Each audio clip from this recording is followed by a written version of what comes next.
teman-teman semua bahwa saya selalu update day to day ya. Saya selalu cek perkembangan day to day dari laporan saudara NM, saudari NM kepada Fadel, laporan NM terhadap kami tim hukum, dan laporan kami terhadap saudari NM, serta laporan Pak Umar terhadap saudari NM. Dan serta beberapa informasi-informasi kejutan yang nantinya akan saya sampaikan ketika Fadel dipanggil untuk keterangan tambahan di Polres Metro Jakarta Selatan. Termasuk diantaranya saya dihubungi oleh Ibu JF dan atau alias Mama E dan juga putrinya terkait dengan bagaimana saudari LM ketika studi di UK, bagaimana saudari LM sampai keluar dari schoolnya, dari studinya, dari sekolahnya, bagaimana LM itu tinggal di kediaman orang di UK, bagaimana saudari LM itu dimasukkan ke sekolah lain untuk minta tolong agar LM ini tidak berhenti. Kemudian bagaimana saudari LM ini meninggalkan tempat yang tinggal di UK, yang pada akhirnya sebelum dia kembali ke Indonesia, Ibu JF dan Mama E ini serta anaknya tahu betul bagaimana hubungan pacaran antara LM dengan klien kami Fadel. Ditambah dengan keterangan-keterangan tambahan dari seseorang dari Belanda dan beberapa teman-teman LM yang ada di Indonesia. Nanti semua itu akan kami tuangkan di pemeriksaan, dan ini juga akan kami sampaikan kepada lembaga-lembaga terkait, misalnya KPAI, LPAI, Kementerian PPPA, dan Subdit atau Subdin Perlindungan Anak di DKI Jakarta atau Jakarta Selatan. Pagi ini saya mendapat informasi yang juga mengejutkan tentang sosok LM yang katanya juga punya hubungan, dalam hal ini pacaran, dengan seseorang berinisial A di UK.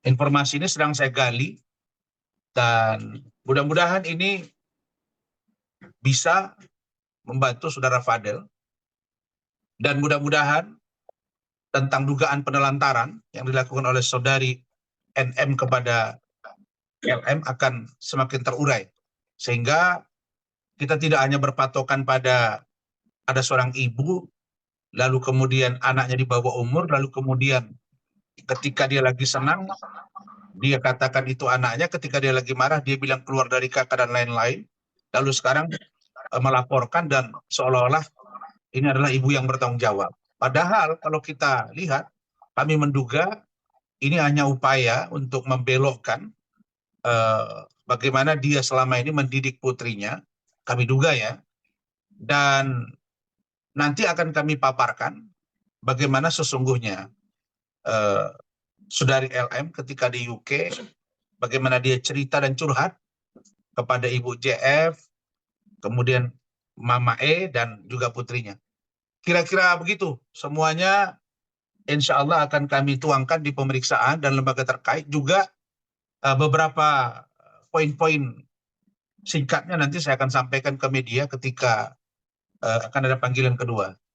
Maksud kami adalah saya berterima kasih selaku ketua tim dan kawan-kawan tim hukum yang lain kepada banyak pihak yang telah atensi kasus ini dari seluruh rakyat Indonesia bahkan mancanegara. Itu saya rasakan ketika di Kuala Lumpur ini juga. Begitu penjelasan pembukanya. Kenapa? Halo? Suara hilang, suara ya. Halo? Halo? Bang, izin Ya, Bang bisa. untuk bertanya nih Bang. Kedengaran nggak suara saya tadi? Aman Bang. Kedengeran Bang, kedengeran. Oke. Ya, Oke. silakan. Iya Bang, aku Diah Bang dari Cumi-Cumi. Bang izin, Yes. apakah nanti, kan tadi Abang menyebutkan beberapa nama nih Bang, apakah nama-nama tersebut nantinya akan Abang datangkan untuk menjadi saksi juga dari pihak Fadel Bang yang menguatkan untuk laporan ini Bang? Ya, mereka sudah menyatakan kesediaannya dan teknologi sekarang kan gampang. Tidak mesti nampak muka kan. Dia kirim identitasnya, kemudian dia tahu ceritanya, kan kita bisa nanti mintakan melalui Zoom pemeriksaannya atau melalui daring dan lain-lain. Dan tentulah kami akan mintakan untuk nanti juga diperiksa karena mereka juga katanya sangat peduli dengan LM, kasihan lihat LM dan kasihan juga dengan Fadel. Kasihan juga dengan Fadel. Jadi intinya mereka berkenan untuk menyampaikan keterangan. Hanya teknis nanti kita atur gitu. Karena mereka juga ada kerja, tetapi pada prinsipnya pemeriksaan sidang saja pun sekarang banyak melalui online. Dan nanti pemeriksaan juga akan kami sampaikan, dan bila perlu lembaga-lembaga terkait yang akan kami datangi, ingat ya, kami akan mendatangi, suratnya sudah siap. Saya sudah tanda tangani surat tadi malam untuk ke lembaga-lembaga terkait, apakah KPAI, YLPAI, Kementerian PPPA, dan juga Dinas Subdit dari Perlindungan Anak DKI Jakarta atau Metro Jaya, Polres Metro Jakarta Selatan. Yang kita akan urai gitu. Kita akan urai kasus ini, dan hampir setiap hari saya mendapat jawaban-jawaban yang sangat-sangat luar biasa. Begitu juga dengan pengakuan pagi ini bahwa saudari LM itu diduga ada berpacaran dengan seseorang berinisial A, dan seperti apa pacaran mereka nanti akan dituangkan dalam pemeriksaan, dan itu sangat membantu bagi kepentingan klien kami, saudara Fadel, yang saat ini posisinya dilaporkan. Kemudian poin yang kedua, saya ingin sampaikan kepada teman-teman semua bahwa saya sudah berkomunikasi langsung dengan Ibu AKP Nurma, adik saya, selaku PLH Kasih Humas, supaya beliau kalau statement itu jangan sampai melebihi pemeriksaan yang sedang berlangsung. Karena ini sudah dalam proses due process of law, dalam proses penegakan hukum yang sedang berlangsung.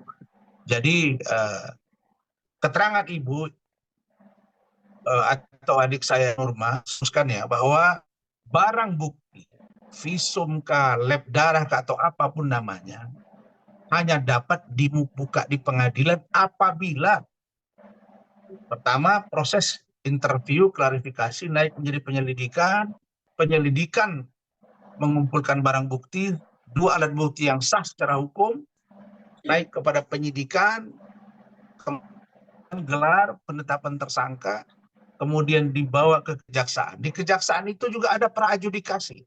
Tidak mudah itu, ya. Dan itu juga untuk P21, lalu kemudian disidangkan, barulah dibuka. Nah, kalau misalnya kami merasa bahwa barang bukti itu kami ragukan, masih dalam tahap penyelidikan, nah kita baru boleh mintakan penetapan pengadilan. Tapi itu panjang. Makanya saya katakan jangan sampai rakyat terdoktrinasi oleh statement-statement saudari NM yang seolah-olah akan memenjarakan Fadel, dan pasti memenjarakan Fadel, pasti masuk penjara Fadel dan ibunya atau ayahnya atau keluarganya. Ini barbar kalimat ini, dan karena itu saya menegur agar sesama lawyer itu ya mbok nasihatilah klien Anda gitu ya. Jangan tiap hari ngomong ini ada barang bukti yang sangat meyakinkan, yang sangat apa ini? Yang sangat meyakinkan atau tidak meyakinkan itu nanti diproses pemeriksaan lebih lanjut oleh penyelidikan dan oleh penyidik. Dan kami, saya sudah sampaikan ke Pak Kapolres juga, kita sudah surati juga Pak Kapolri, Pak Irwasum, Pak Kabar Eskrim, Pak Karawasidik, Pak Kadif Propam, Karopaminal, Kapolda Metro, Irwasda, Kabid Propam, Polda Metro. Kita sudah Kapolres juga. Maksudnya apa? Semua tahapan harus dilalui. Apa itu? Kami pasti meminta gelar perkara khusus yang diatur sesuai dengan Perkap. Kenapa? Karena kasus ini serius. Maka harus menghadirkan kami, menghadirkan ahli, pihak mereka dan pihak kami. Kemudian, ini harus juga memeriksa saksi yang meringankan, ada charge. Untuk apa? Untuk memberi keberimbangan informasi. Jadi, nggak boleh sepihak-sepihak. Maka saya katakan, lu hampir tiap hari datang ke Polres Metro itu ngapain ya? Kok pengacaranya rutin banget ke sana gitu. Saya tidak oh itu memang tempat orang minta keadilan. Di polisi bukan tempat keadilan, minta keadilan, tempat keadilan itu di kantor pengadilan. Di polisi itu tempat pengaduan, minta pelayanan masalah hukum, perlindungan hukum dan lain-lain. Kalau kita tidak paham, datang ke sana. Kalau Anda terancam jiwa, datang ke sana. Bukan minta keadilan bukan di kantor polisi. Keadilan itu di pengadilan, nanti hakim, ya. Begitu.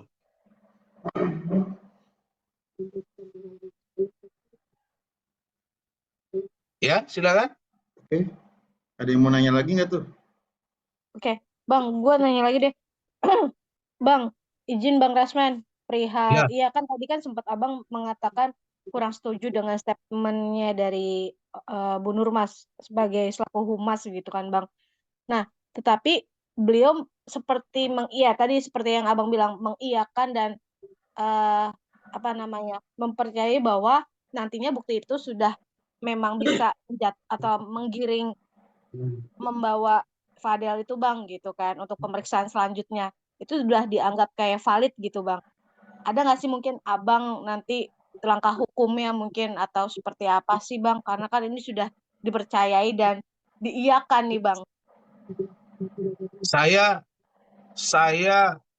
buka dengan terang, dengarin baik-baik. Saya lihat statement dari adik saya, AKP Nurma.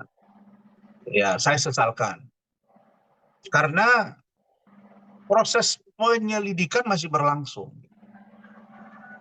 Jadi tidak boleh ada statement yang mengatakan bahwa akan dibuka di pengadilan. Kenapa? Karena Humas, dia jangan lupa ya, juru bicara Polres Metro Jakarta Selatan. Termasuk juru bicara Kapolres. Termasuk juru bicara Wakapolres, juru bicara Kasat Reskrim, juru bicara Kanit PPA. Artinya apa? Kalau berbicara melampaui proses yang sedang berlangsung, itu due process of law, itu akan menimbulkan implikasi negatif. Karena itu saya ingatkan. Dan beliau sudah memahami maksud dari kata-kata saya. Ya kalau nanti terus-terusan kita anggap misalnya kebablasan dan tidak mencerminkan bahasa penyidik yang harusnya independen, malah kami duga memihak, ya tentu kami akan ambil tindakan yang saya lakukan secara internal kepada lembaga kepolisian. Saya ini kan sudah bilang kepada kalian, saya ini adalah pendukung penegakan Polri yang presisi. Penegakan hukum yang benar-benar prima oleh kejaksaan dan benar-benar penegakan hukum yang benar-benar adil, equal bagi hakim di pengadilan. Jadi ini kita benar-benar ingatkan, karena ini saya katakan sekali lagi, saya sudah ratusan kasus yang saya pegang. Kalau saya bilang ribuan itu saya bohong, karena saya 2014-2015 baru beracara. Nah, kalau kasus ini memang benar-benar mendapat perhatian publik, bukan saja rakyat Indonesia, bahkan mancanegara yang bukan saja orang yang sedang ada di Malaysia, Singapura, dan lain-lain ini, bukan saja orang Indonesia yang sedang bekerja di sini, tapi orang Malaysia sendiri. Orang Malaysia sendiri, termasuk imigrasi Malaysia. termasuk imigrasi Singapura, termasuk driver taksi. Mereka tahu kasus ini. Begitu mereka lihat wajah saya, begitu. Bayangin di mall saja, itu ada orang Indonesia, ada yang bukan orang Indonesia, dia tahu. Pak Rasman, bagaimana kasus Fadel? Bagaimana kasus Nikita Mirzani? Itu yang selalu mereka tanya ke saya. Artinya kasus ini merupakan satu upaya baik bagi Polri untuk membuktikan bahwa Polri benar-benar presisi. Sekali lagi, Polri benar-benar presisi. Nah, jadi kalau saya mengaitkan misalnya dengan Dennis dan lain sebagainya, saya mau katakan bahwa orang-orang yang menabur kata-kata, kemudian dia tidak dapat membuktikan. Teori hukumnya begitu kan. Anda yang menuduh, maka Anda yang mendalilkan. Anda yang mendalilkan, maka Anda yang membuktikan. Jadi kalau misalnya ada orang yang melaporkan, kemudian laporan itu ternyata tidak dapat dibuktikan, maka ada yang disebut dengan laporan fitnah pencemaran nama baik. Itulah yang juga sudah kami lakukan.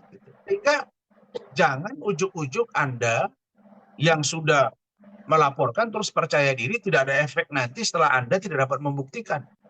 Nah, maka saya ingatkan contoh kasus Denny. Kan Undang-Undang IT menjadi terlapor, kemudian naik sidik, kemudian menjadi tersangka. Nah, masalah hukuman itu urusan lain. Itu nanti di pengadilan. Saya kira begitu. Jadi ini peringatan untuk tidak ada orang yang boleh melakukan kata-kata yang suka-suka menghina, melaporkan, mencemarkan orang lain tanpa fakta-fakta hukum yang kuat.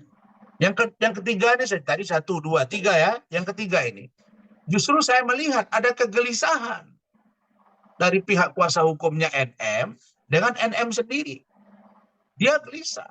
Tiap hari maunya ngomong A, ngomong B, seolah-olah kuat, meyakinkan, seolah-olah kuat, meyakinkan. Bola balik itu saja.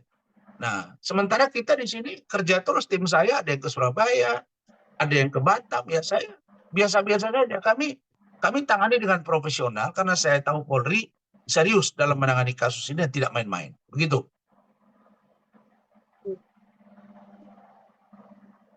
Oke, ada yang mau nanya lagi? Ya. Oke, mungkin ini Silakan. kali Bang, seputar tentang ini Bang, laporan Abang nih. Kan sempat kan kemarin dikatakan bahwa dari pihak kuasa hukumnya NM mengatakan bahwa sebenarnya Abang itu melaporkan ini salah alamat Bang. Artinya bukan ke NM-nya tapi ke ML-nya, Mama Lemonnya itu Bang seharusnya Bang. Nah, tanggapan Abang sendiri seperti apa Bang dengan statementnya kuasa hukumnya seperti itu Bang? Jadi begini, kita itu kalau jadi lawyer harus benar-benar memahami apa yang harus kita katakan.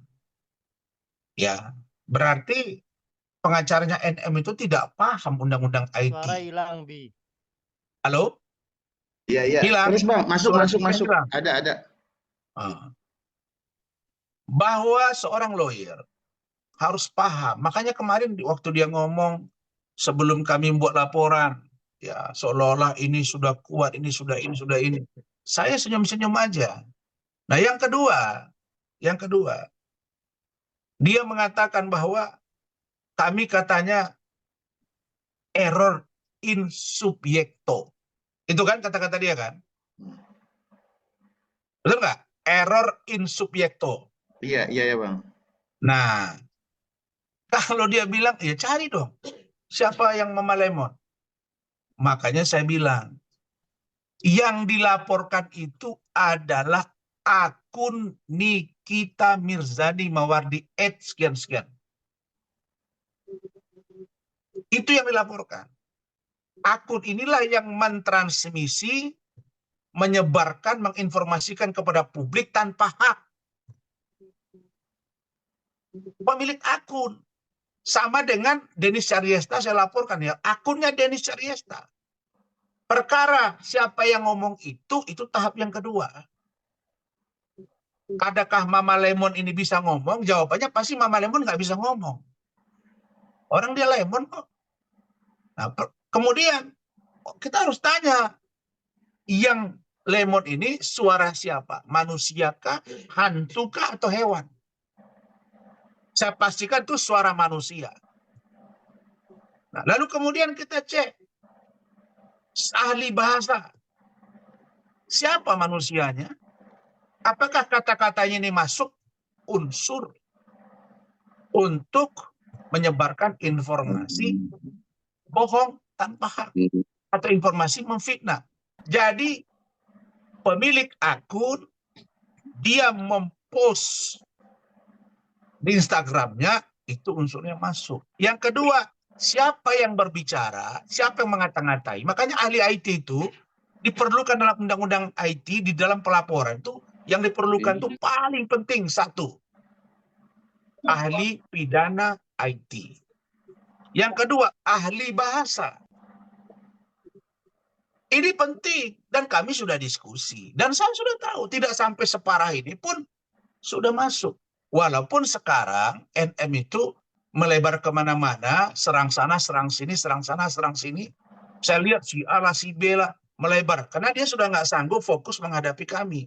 Makanya saya katakan, kalau saya diajak perang berlarut, saya pasti siap. Dari awal sudah saya ingatkan, tapi merasa bahwa dia segala-galanya. Nah, kemarin malam saya dikirimin, ada lagi unsur yang menguatkan. Nah, maka saya bilang, kok pengacaranya diam aja ya, ini kan nanti barang buktinya nambah. Nah, terus akan ada yang menghentikan, akan ada yang coba intervensi. Oh, no. Kami pasti akan kejar, ini tidak boleh berhenti sampai tuntas. Saya sudah sampaikan itu. Begitu. Oke, ada yang mau bertanya lagi? Silakan dibuka sesi bertanya. Silakan. Aris. Aprizal, mau nanya nggak Aprizal? Arga, Silakan.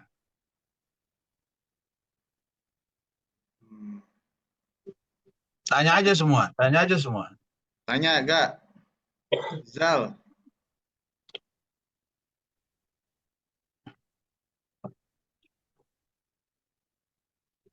Bang Rasman, Yes. Bang dari ID.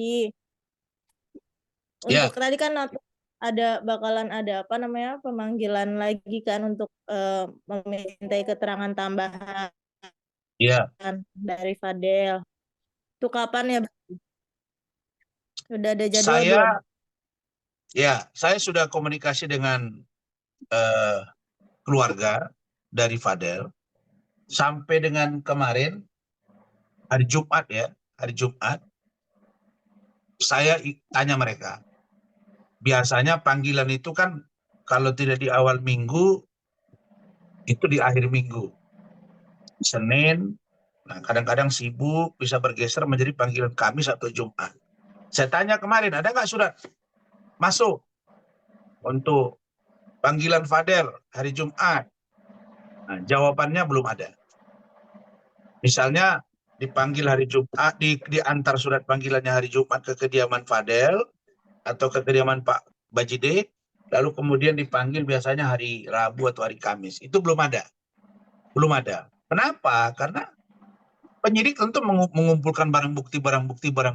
Tapi kalau melihat dari pemeriksaan Jumat minggu lalu, saya sudah katakan di awal kepada teman-teman media semua bahwa tidak ada yang luar biasa. Nanti dia akan jadi luar biasa kalau ada fakta-fakta yang dari pihak mereka yang ditunjukkan kepada kami, dan kami akan justru membuat fakta-fakta yang luar biasa. Nah, itu fakta itu saya gali. Nah, jadi saya walaupun saya di luar negeri, dalam negeri, tetap saja data itu masuk ke saya gitu.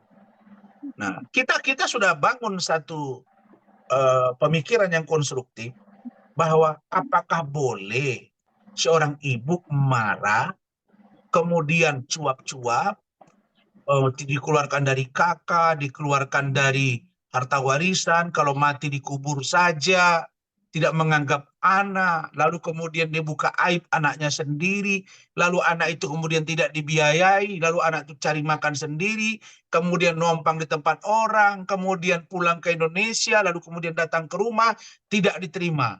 Giliran anak itu ngomong, saya akan buka lo siapa. lalu kemudian diambil paksa. Ini something wrong. Ada yang salah dengan hubungan antara anak dengan ibunya. Apakah dengan anak di bawah umur? Itu bisa langsung. Ibunya mengatakan, dia di bawah umur. Lalu kemudian dia anak gua, lalu gua yang bertanggung jawab dengan dia. Lu lain tidak boleh. Tidak boleh juga begitu dong. Ingat, banyak juga ibu-ibu yang menjual anaknya. Banyak juga ibu-ibu yang membunuh anaknya. Begitu juga sebaliknya. Ada anak-anak yang membunuh ibunya. Ada anak-anak membunuh bapaknya. Jadi nggak bisa begitu. Ini ada hubungan sebab akibat. Maka saya katakan bahwa kalau LM melawan kepada NM, kan ada sebab akibat. Kenapa kok sekarang kita berpikir satu persepsi saja? Oh, ini anak di bawah umur, apapun ceritanya, tidak boleh begitu dong. Bagaimana kalau anak ini dizolimi? Bagaimana kalau anak ini mengatakan bahwa dia misalnya di rumahnya diperlakukan begini-begini, kalau ini disuruh ini, kalau tidak mau akan begini-begini. Itu ada semua datanya sama saya. Nanti kami akan ungkap gitu. Jadi kalau saya menganggap bukan saja laporan ini tidak jalan, tapi bisa berbalik menyerang NM sendiri. Karena contoh, LM itu sudah datang ke psikolog. LM itu sudah datang ke Kak Seto Mulyadi. Kita akan minta keterangan itu. Kemudian ada dokter yang memeriksa USG-nya. Kita akan minta keterangan dia gitu. Bagaimana kalau si LM ini misalnya punya hubungan dengan seseorang di luar negeri sana, lalu kemudian maaf ya diduga melakukan sesuatu yang ada kaitannya dengan misalnya yang agak-agak serius gitu. Bagaimana membuktikan itu gitu? Kita juga diskusi terus kok.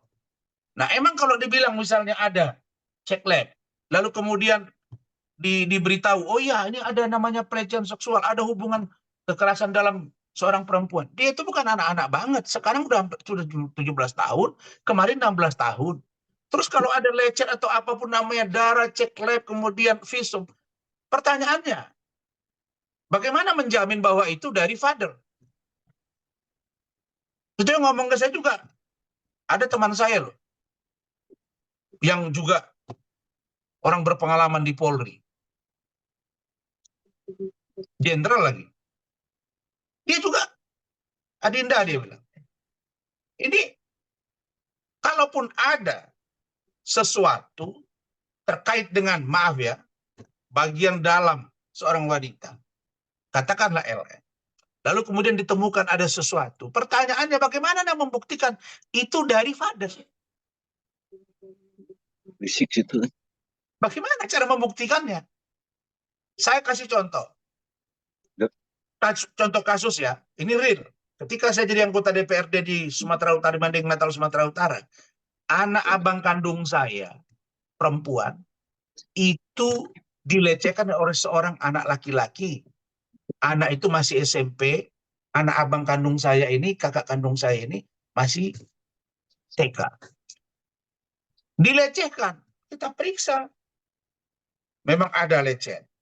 Dan itu waktunya 1 hari itu juga. Udah diproses tuh, masuk anak itu. Saya laporin, tangkap masuk. Masih di bawah umur. Tangkap dong, mana boleh. Memang kalau di bawah umur dibiarin aja gitu, nggak bisa dong. Nah, jadi ini sekarang anak ini sudah berbulan-bulan, sudah menstruasi, dikatakan aborsi, dikatakan dilecehkan. Kira-kira fakta apa yang boleh mengatakan kalau dia aborsi, yang nyuruh aborsi siapa? Di mana? Kapan? Dokternya? Kemauan siapa?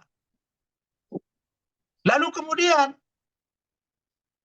kalaupun dia aborsi, maaf ya, kalaupun misalnya aborsi, terus kalau itu dilakukan oleh atas kemauan sendiri oleh seseorang itu misalnya, nah, terus apa hubungannya dengan seseorang laki-laki yang dituduh itu misalnya? Bagaimana cara mengatakan itu? Apakah itu anak dia? Kan harus tes DNA. DNA-nya gimana? Orang udah pergi, udah keluar. Kalau dia sudah diaborsi. Kalau misalnya kemauan dari si anak itu sendiri, kemudian tidak ada nyuruh, dia mau sendiri, terus disalahkan juga. Seorang V, katakanlah. Kita mengerjakan. V, kan tak mungkin. Makanya ini rumit gitu. Jadi dia kemarin mungkin mau menganggap bahwa ini gua begini, gua public figure bisa kira-kira begitu. Ini sulit, bos. Sulit dan amat sulit. Bagaimana kalau kami bisa membuktikan bahwa ternyata LM misalnya ada pacaran selain Fadel dan itu hubungannya sangat serius? Bagaimana membedakan? Maaf ya, mohon maaf, tidak menuduh ini. Bagaimana membedakan kalau misalnya LM melakukan hubungan badan dengan pacarnya berinisial A misalnya di luar negeri, lalu kemudian datang ke Indonesia, dia berhubungan badan dengan V, bagaimana membuktikan bahwa si A di UK dengan si V di Indonesia melakukan hubungan intim kepada LM? Saya nggak ngerti itu, bagaimana mengukurnya gitu. Mohon maaf ini, mengukurnya gimana? Tapi kalau anak ini tadi, mohon maaf, misalnya masih virgin, misalnya. Nah, mungkin bisa kita langsung kejar. Loh ini loh pelakunya, tangkap, ini periksa, koya. Saya tahu semua rongga-rongga vagina itu. Ini, nggak bisa. Nah, apalagi misalnya, maaf ya, mana tahu LM sudah nggak virgin lagi. Yang mudah-mudahan virgin, itu aja doa kami. Kalau memang, pakai kotak-kotak bukan tuh? maaf ya, kalau memang LM itu masih virgin, kalau memang LM masih virgin, nah itu mendekati mungkin kita akan cek. Selaput darahnya pecah, koya. Tapi kalau tidak virgin, kira-kira bagaimana membuktikannya ya? Saya ini ada istri, ada mantan istri. Kalau yang begini-begini ini, saya sendiri yang berhubungan, katakanlah badan dengan istri saya bingung juga saya itu membedakannya. Kalau misalnya ada hubungan badan si A dengan si B, kemudian si B itu dikatakan melakukan pelecehan, lalu kemudian dia hamil, kemudian digugurkan, diaborsi, kemudian ternyata nanti kemauan itu kemauan dari si perempuan, kemudian dia melakukan aborsi keinginan sendiri, tidak melibatkan orang lain, terus dipaksakan bahwa ini kamu sebut aja itu terlibat si P, kan tidak bisa juga. Begitu juga misalnya kalau dia bilang iya saya dengan dia, pengakuan nih katakanlah dari LM, kan kami juga akan lihat anak ini bawah tekanan atau tidak, lalu membuktikannya bagaimana? Iya saya dengan dia, ya kita lihat CCTV waktu datang melakukan aborsi, ada nggak dia? Dokternya dipanggil. Makanya kami mengatakan dokter itu harus memberi keterangan yang benar. Dia yang pertama mencek, maka dia harus memberi keterangan. Ini negatif. Seperti apa negatifnya? Apakah ketika Anda periksa negatifnya dari LM ini, hasil pemeriksaan USG itu, apakah ini negatif pasca aborsi atau negatif biasa? Ada kekerasan atau tidak? Kalau cek lab darah, macam mana membuktikannya cek lab darah? Darah dari mana? Kalau misalnya sudah nggak virgin lagi, ya darahnya darah mens. Tapi kalau masih virgin, ya darahnya ini dicek. Lalu laki-lakinya apa? Tentu harus diukur. Berapa milimeter misalnya koyaknya dari selaput darah. Dan seberapa besar, maaf ini, batang dari zakar si laki-laki kalau bahasa Arab. Ini kita tidak bicara seksual ya, bahkan tidak bicara vulgar terkait dengan kemaluan laki-laki dan perempuan, tidak. Tapi kan secara tidak langsung, secara universal aja saya sampaikan, kalau itu nanti akan dipenyidik. Bagaimana membuktikan itu? Akan sulit gitu, akan sulit membuktikan itu, karena apalagi nanti misalnya LM mengatakan bahwa ya saya tidak pernah aborsi, saya tidak pernah berhubungan badan dengan F, dengan Fadel misalnya. Terus bagaimana memaksa itu?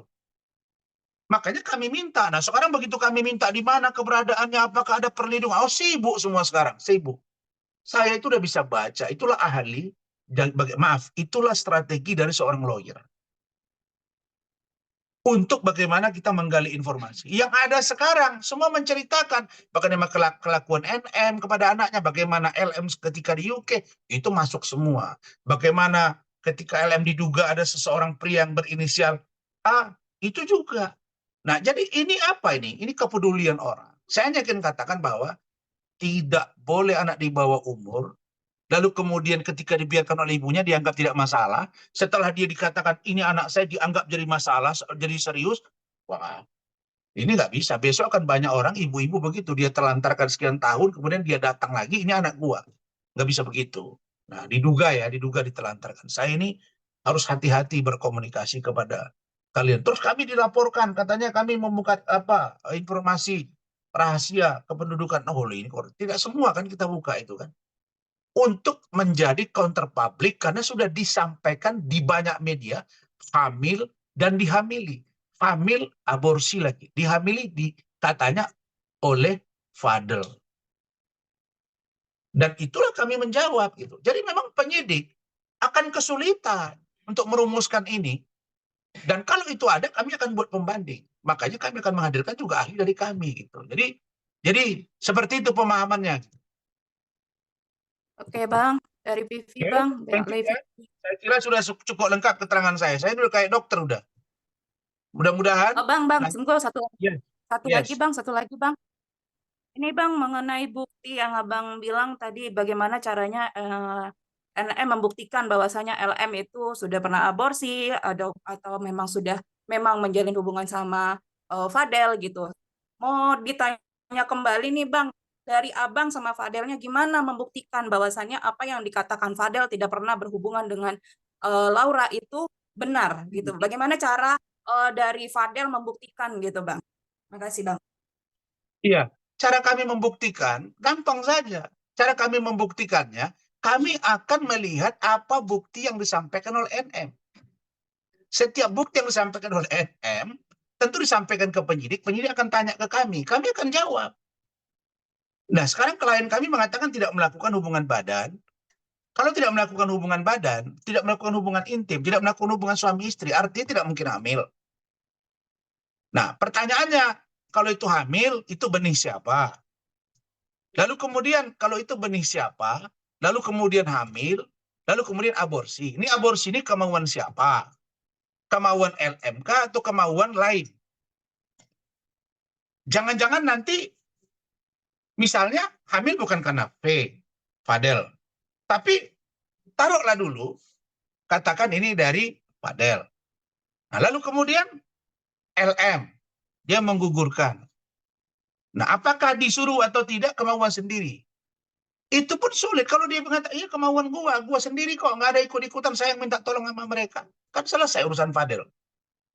Nah, ini bukan Fadel kok, ini orang lain misalnya. Oke, artinya apalagi tidak ada melakukan hubungan intim yang dikatakan oleh Loli misalnya, tidak pacaran, tidak berhubungan badan, tidak hamil. Kalau sudah tidak berhubungan badan, tidak hamil, tidak aborsi, di mana kekerasan seksualnya? Kan sulit. NM dan penyidik membuktikan ini. Sulit dong. Dan kami percaya bahwa LM pasti akan bicara jujur. Yang harus kita gali sekarang, kenapa ini anak berontak? Berontak, melawan, ngomong-ngomong kasar lagi sebelum dia dijemput paksa itu. Ada something wrong di sini yang harus juga ditelusuri gitu. Makanya kami melibatkan banyak lembaga. Jadi kami menunggu. A, pertanyaan kami jawab A. B, pertanyaan kami jawab B. Maka saya katakan sejauh pemeriksaan kemarin, itu belum ada hal yang spesial sehingga membuat kami cemas. Itu belum ada. Nanti kita lihat. Seperti itu. Jadi artinya Bang, ini dari Fadel sendiri membuktikan hanya dari statement atau omongannya aja gitu ya Bang ya. Tidak ada pembuktian dari pihak medis dan sebagainya. Nah, Dalam teori hukum, siapa yang menuduh, dialah yang membuktikan. Siapa yang mendalilkan, dialah yang harus membuktikan. Kan yang mendalilkan kan NM. Yang melaporkan kan NM. Dia harus membuktikan. Apa yang didalilkan itu, apa yang dia laporkan itu. Kekerasan, pelecehan, aborsi, hamil. Kan itu. Ya, dia sampaikan ke kami jawab. Maka sepanjang pemeriksaan Jumat kemarin, semuanya runut dijawab. Pacaran kapan, tanggal sekian, bulan sekian, ada semua. Nah justru mereka. Itu yang saya bilang tadi, siapa yang menghamili, kapan, di mana, dan kalau dia hamil, aborsi, di mana, siapa, dan siapa yang menyuruh. Dan itu anak siapa. Nah, bagaimana kalau misalnya ada seseorang, berdasarkan data yang kami punya terbaru tadi pagi, ada seseorang yang pernah katakanlah berpacaran juga dengan LM inisial A di luar negeri. Ini kan akan terbantahkan nantinya secara serius. Maka saya katakan, nanti misalnya ini kalian zoom dengan saya ini. Nah, nanti saya akan lihat, pasti akan ngoceh-ngoceh nih jeruk lemon ini. Ini akan Mama Lemon yang kalian bilang Mama Lemon ini akan ngoceh-ngoceh. Nah, bukan dia malah menjawab substansi yang saya sampaikan, tapi malah nambah fitnah baru. Akhirnya beratnya ke dia. Itu saja. Jadi saya kasihan ya, setiap saya statement, dia nambah beban masalah dia. Karena dia ngoceh-ngoceh dan tidak ada yang bisa menertibkan dia. Makanya saya mengatakan, yang bisa menertibkan kau NM adalah hukum. Dan secara personal, saya akan menertibkan kau, kalau kau memfitnah setiap saat. Kenapa? Karena itu tadi. Dia saya lihat, kami dan tim, kami senyum-senyum. Kami kan ada grup. Saya lihat, wah saya udah tenang saya bilang. Kita lihat. Ya ini kan apa namanya? Upaya untuk membangun satu image yang kami duga ya dilakukan oleh seorang NM kepada publik bahwa gua ini ibu bertanggung jawab. Tapi faktanya apa yang terjadi? Anak ini berontak, anak ini melawan. Sampai segitunya melawan maminya. Ini kan nggak boleh dianggap main-main. Ada lagi kemarin malam, saya di chat WA, seolah-olah dia mengaku sebagai Loli. Saya ini saya senyum, kami capture. Begitulah yang saya alami setiap hari. Jadi buzzer ini, saya bilang, kalian nggak akan mempan. Nggak akan mempan gitu. Cukup sekali sudah, ada perempuan bilang begini, langsung saya rekam dan kami balikkan. Nah, jadi ini nanti ada upaya ini, enggak ada. Saya itu tetap tahu siapa yang akan mengganggu saya dan memancing saya. Itu sudah terbiasa. Jadi bagi kami, kasus ini memang harus dibuka untuk pembelajaran kepada publik dan rakyat Indonesia. Pertama, apa sih batasan seorang ibu kepada anaknya? Apa tanggung jawab seorang ibu kepada anaknya? Apa tanggung jawab anak kepada ibu dan atau orang tuanya? Apa yang tidak boleh dilakukan anak terhadap ibunya? Apa yang tidak boleh dilakukan ibu juga kepada anaknya? Ada batasan-batasan yang harus disampaikan, karena ibu itu harus menjadi uswah wa hasanah dalam bahasa Arab. Contoh dan tauladan.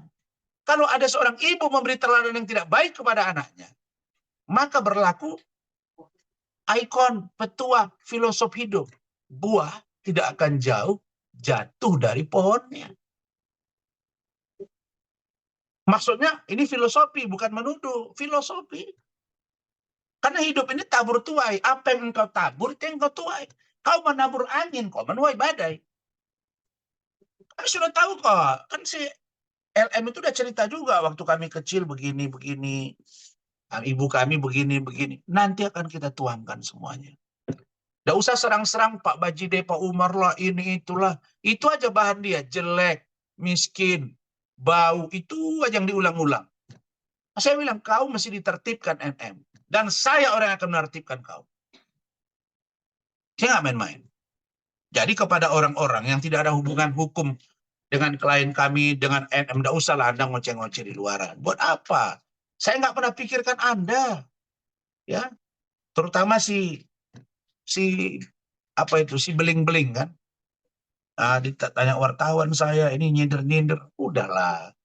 Sudahlah. Anda urus urusan Anda, saya urus urusan saya. Urus moralmu, saya urus moral saya. Urus istrimu, saya urus istri saya. Urus klienmu, saya urus klien saya. Jangan urus urusan saya dan tidak saya urus urusanmu. Clear ya? Jadi nggak ada guna kau makin direndahkan orang, makin kesini orang, oh ini kan, itu ada komen waktu saya datang dengan Dr. Richard Lee itu di podcastnya, itu ada komen, Bang Rasman luar biasa diserang oleh ini, diserang oleh saya tidak membuat saya membusungkan dada, itu orang sombong. Justru saya mengabdi syukur kepada Allah untuk saya bisa mengevaluasi diri. Oh, saya manusia banyak dosa, paling banyak dosa saya. Tapi minimal saya berupaya untuk tidak terpublish dan atau mempublishkan dosa-dosa yang saya lakukan. Begitu. Kok istri saya sama anak saya nggak ribut, kok Anda yang ribut? Saya sudah bilang ada video call ke saya, cewek ini, Anda yang sibuk. Orang keluarga saya tahu, kenapa Anda yang ribut? Kami happy-happy aja, kami enjoy-enjoy aja. Kok Anda ribut? Gitu. Ini aneh gitu. Dan kasus ini adalah kasus antara NM, Fadel dengan LM. Jangan digeser kemana-mana. Ada bilang jangan pilih pengacara, jangan pilih. Orang milik saya terus bagaimana? Nah, orang nggak mau sama Anda. Makanya dulu kan Anda melecehkan orang, merendahkan orang. Ternyata orang pilih saya dan sekarang saya viral terus. Coba lihat kata-kata Dr. Richard Lee. Bang, ada yang saya tanya. Ini kok setiap abang, ini viral terus. Ini abang yang cari viral atau viral yang cari abang? Saya bilang, ya terserah yang mana saja. Kenapa? Karena saya setiap melakukan pembelaan hukum, saya lakukan pengkajian yang komprehensif. Pendekatannya dan strateginya diatur gitu. Nah, jadi cara buzzer menyerang saya sudah khotam, sudah paham itu. Buzzer ini, di malam juga ada, saya capture. Ini begini, saya kira ada cewek yang disodorkan lah, minta ini, minta itulah. Saya tahu semua itu.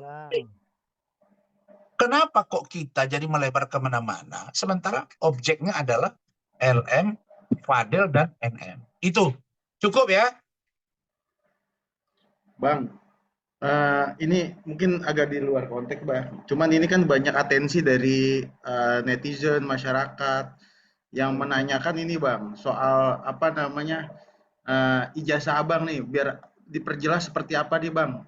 Apakah Abang terdaftar atau seperti apa, Bang? Bisa di ini nggak, Bang, ke publik gitu, Bang? Kan sudah saya bilang kemarin waktu kasus Vina ini kan saya sudah jawab. Bahkan sudah saya laporkan ke polisi yang menuduh saya. Ya, sudah saya laporkan itu. Saya sampaikan di sini bahwa laporan polisi terhadap saya, dugaan surat palsu dan atau ijazah palsu, sudah dihentikan oleh Bareskrim Mabes Polri 1 Juli 2024. Clear sampai di situ. Clear berarti ya? Oke, siap. Yang kedua, surat laporan polisi dari saudari Evi Susanti, istri mantan Gubernur Sumut Gatot Pujo Nugroho, yang katanya saya, istri sirih ya, yang katanya saya menipu dan atau menggelapkan uangnya 1,2 miliar. Sudah dihentikan oleh Bareskrim Mabes Polri. Itu bedanya hanya 1 minggu. Lebih duluan laporan penggelapan penipuan itu SP3 baru ijazah. Jadi clear. Dan saya sedang merencanakan laporan balik kalau ini masih terus-menerus digoreng. Nah, kemudian yang ketiga, bahwa yang melaporkan saya itu salah satunya adalah DPP Kongres Advokat Indonesia atau DPP KAI yang dipimpin oleh Saudari Siti Jamaliah Lubis dan Apolos Jarabonga dengan pelapor Petrus Balapationa. Tapi apa yang terjadi? 1 minggu sebelum di SP3 oleh Bareskrim Mabes Polri, DPP KAI mencabut laporannya tentang laporan ijazah palsu. Mereka yang lapor, mereka yang cabut. Kan aneh. Tapi bukan karena dicabut. Tidak, karena sudah dikoreksi. Kan yang melaporkan itu banyak. Salah satunya Samsul Caniago Dan itu Samsul bermasalah hukum kasus lain dan ditahan beberapa bulan di Polres. Dan sekarang kasusnya lanjut. Begitu juga dengan Richard Lee. Waktu saya diundang ke podcast saya juga sampaikan, Anda kan laporkan saya bilang, tentang dugaan ijazah palsu. Dia senyum saja. Saya sudah bilang, saya sedang berpikir loh, buat tindakan hukum laporan balik atau tidak. Saya tidak pendendam, tapi jangan ganggu saya. Tapi kalau besok bersuara si A, bersuara si B, misalnya Evi, misalnya ini, sudah, ini saya kejar. Saya menganggap clear ya clear. Kan sudah saya bilang, ini adalah satu pertarungan berat 2,5 tahun yang saya alami. Dan ini saya tahu untuk menghancurkan saya, kecemburuan kepada saya. Dan sudah saya lalui. Kalau masalah dengan Hotman, urusan iklim hakim, itu kan urusan remeh-temeh, urusan perempuan dan laki-laki. Tapi kalau masalah ijazah palsu, penipuan, penggelapan, ini serius. Dan ini harus saya clearkan. Dan sudah clear. Jadi netizen itu yang di-post itu adalah 2022. Coba Anda lihat saja. Mereka sudah cabut dan saya sudah bertemu dengan pengurus DPP KAI itu di salah satu tempat. Dan dia mengatakan memang benar Bang, kami sudah cabut laporan. Udah clear. Begitu. Jadi kalau saya tidak sarjana hukum, masa iya saya ngerti hukum? Kan aneh juga. Saya debat 2 bulan tiap minggu di salah satu TV swasta membedah kasus hukum Peggy Setiawan dengan gugatan Perapit dan teman-teman yang lain. Saya kira ilmu hukum saya alhamdulillah bisa saya pertanggungjawabkan. Begitu. Oke, siap Bang. Terima kasih Thank Bang. you ya. Ya, atas informasinya. Thank you. Baik. Mungkin Selamat siang. Assalamualaikum warahmatullahi wabarakatuh.